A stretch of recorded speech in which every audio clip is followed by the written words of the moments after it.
और न सिर्फ पटना बल्कि लखनऊ में भी प्रोटेस्ट की तस्वीरें सामने आई हैं। कांग्रेस कार्यकर्ता सड़क पर यहां पर उतरे हैं। लखनऊ में कांग्रेस ने प्रदर्शन किया है, तो लाठीचार्ज और साथ ही साथ राहुल प्रियंका को हिरासत में लेने के विरोध में कांग्रेस कार्यकर्ता सड़कों पर उतरे। लखनऊ में ये तस्वीरें हम आपको दिखा रहे हैं।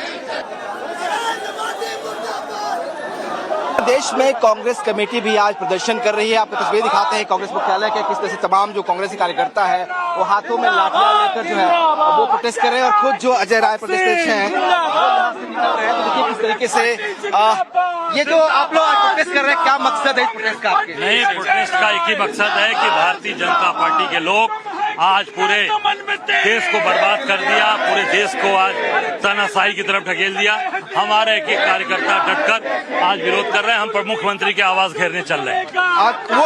आज बीजेपी भी आ रही है आप लोग के दफ्तर पे? आज केवल और केवल आज अपने गलत कामों को, कुकर्मों को छिपाने के लिए काम कर रहे हैं। लखनऊ के अलावा वाराणसी में भी छात्रों का प्रदर्शन सामने आया। काशी विद्यापीठ के छात्रों ने प्रदर्शन किया। काशी विद्यापीठ में पढ़ने वाले स्टूडेंट्स बाहर निकले, सड़कों पर आए और शिक्षा के साथ खिलवाड़ बंद करो ऐसी तख्तियां हाथों में लेकर के विरोध प्रदर्शन किया।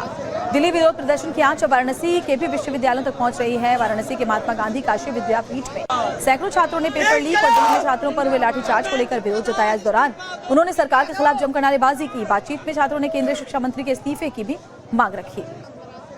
जंतर मंतर से उठी चिंगारी अब देश के अलग अलग हिस्सों में धधक रही है। जिस तरीके से दिल्ली में छात्रों के ऊपर लाठीचार्ज हुआ, उसके बाद देश के अलग अलग जो विश्वविद्यालय हैं, जो कॉलेज हैं, वहां पर जो छात्र हैं वो लामबंद हो रहे हैं और कहीं न कहीं सरकार के खिलाफ इस वक्त जो विरोध प्रदर्शन है वो तेज हो गया है। खासतौर पे छात्रों के निशाने पर शिक्षा मंत्री धर्मेंद्र प्रधान हैं, जो कहीं न कहीं पेपर लीक मामले में जो छात्रों के निशाने पर हैं और अब उनके इस्तीफे की मांग हो रही है। और इसके साथ जिस तरीके से दिल्ली के जंतर मंतर पर छात्रों के ऊपर बर्बर तरीके से लाठीचार्ज हुआ, उसको लेकर जो अलग अलग विश्वविद्यालय हैं वहां पर जो छात्र हैं वो उनके समर्थन में आ रहे हैं और कहीं न कहीं अपना जो समर्थन है वो दे रहे हैं। इस वक्त हमारी मौजूदगी वाराणसी के काशी विद्यापीठ में है और यहाँ की तस्वीरें मैं अगर आपको एक बार दिखा दूं तो बीएचयू के बाद अब काशी विश्वविद्यालय में भी कुछ इसी तरह की जो तस्वीरें हैं यानी विरोध प्रदर्शन की वो दिखाई दे रही है। और छात्रों को शांत करने के लिए, छात्रों को काबू में करने के लिए आपको दूसरी तरफ तस्वीरें दिखा दें।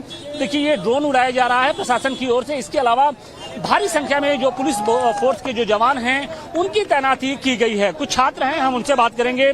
जंतर मंतर में छात्रों पर लाठीचार्ज हुआ, उसके खिलाफ हम देख रहे हैं देश के अलग अलग हिस्सों में जो लोग हैं, जो खासतौर से जो छात्र हैं वो आगे आ रहे हैं। आप लोग की क्या मांगे हैं, किस तरीके से सरकार को जगाने की कोशिश है? हमारी मांगे ये है कि जो 20 तारीख को लाठीचार्ज हुआ, जो हमारे नौजवान छात्र छात्राओं पर बर्बरतापूर्वक लाठीचार्ज हुआ, उसी के विरोध में ये धरना प्रदर्शन है। और हमारी स्पष्ट रूप से ये मांग है कि जो धर्मेंद्र प्रधान जो शिक्षा मंत्री हैं वो अपना इस्तीफा दे और जो आंदोलनकारी जो आंदोलन कर रहे हैं दिल्ली जंतर मंतर पर, उनको बैठाकर उनकी बात तो सुना जाए। सरकार जागे क्या, मैं कहना चाहता हूं कि इस देश का इससे बड़ा दुर्भाग्य नहीं हो सकता कि जो वेल एजुकेटेड पर्सन है वो धरना प्रदर्शन दे रहे हैं। वाराणसी के अलावा नागपुर में भी कांग्रेस कार्यकर्ताओं ने हंगामा किया है। नागपुर में कांग्रेस कार्यकर्ताओं ने जोरदार प्रदर्शन किया। कार्यकर्ताओं ने राजभवन में घुसने की कोशिश की। पुलिस ने सैकड़ों कार्यकर्ताओं को उसके बाद हिरासत में लिया। राहुल और प्रियंका को हिरासत में लेने पर आक्रोश कांग्रेस कार्यकर्ताओं का जगह जगह फूट पड़ा है और कई देश के हिस्सों में अलग अलग शहरों में कांग्रेस कार्यकर्ता सड़कों पर उतरे, राहुल और प्रियंका को हिरासत में लिए जाने का विरोध करते हुए नजर आए। साथ ही जंतर मंतर पर छात्रों पर हुए लाठीचार्ज को लेकर के भी इन्होंने विरोध जताया और शिक्षा मंत्री धर्मेंद्र प्रधान के इस्तीफे की मांग की। तो पुलिस ने बैरिकेड कर रखा था उन्हें रोकने के लिए और बारिश के बीच ये जो कार्यकर्ता हैं ये राजभवन में घुसने की कोशिश कर रहे थे।